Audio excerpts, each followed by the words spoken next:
সম্প্রতি সোশ্যাল মিডিয়ায় ভাইরাল হয়েছে শাকিব খানের ইংরেজি বলা নিয়ে নানা আলোচনা। কেউ বলেছেন দেশের শীর্ষ নায়ক ঠিকমতো ইংরেজি বলতে পারেন না, আবার অনেকে বলেছেন এটা শুধু এক ধরনের ট্রোলিং। কিন্তু আসল সত্যটা কি, চলুন বিস্তারিত জানি। বিষয়টি সূত্রপাত হয় এক সাম্প্রতিক সাক্ষাৎকার থেকে, যেখানে শাকিব খান ইংরেজিতে কথা বলেন। কিছু অংশে তার উচ্চারণ ও বাক্য গঠনে ভুল ধরা পড়ে, যা নিয়ে অনেকে মজা করতে থাকেন। কিন্তু প্রশ্ন হলো, একজন অভিনেতার কি ইংরেজি পারাটা এতটা জরুরি? এই প্রশ্নের আগে শাকিব খান কি ইংরেজি বলেছিলেন এটা একটু শুনে আসি। Lily Halal Beauty Sir.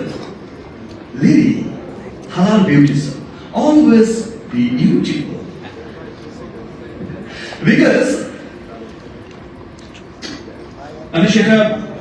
আমি আমার জন্য সেটা যেমন মনে করি। তো ভিউয়ার্স, আমি কিন্তু তার ইংরেজিতে কোনো ভুল পাই নাই, হয়তো তিনি একটু ধীরে কথা বলেছেন, এই আর কি। শাকিব খান বাংলাদেশের নায়ক, তার কাজ হলো বাংলা সিনেমাকে এগিয়ে নেওয়া। ইংরেজি বলা তার মূল দক্ষতা না, তাই এটা নিয়ে এত ট্রোল করাও ঠিক নয়। বিশ্বের অনেক বড় তারকাও মাতৃভাষার বাইরে অন্য ভাষায় কথা বলতে গেলে ভুল করেন, যেমন জ্যাকি চ্যান, সালমান খান, এমনকি অনেক হলিউড তারকারও ইংরেজি উচ্চারণের সমস্যা রয়েছে। তাহলে শাকিব খানের ক্ষেত্রে এত বিতর্ক কেন? শাকিব খান তার কাজের মাধ্যমে দেশের সিনেমাকে অনেক দূর এগিয়ে নিয়েছেন।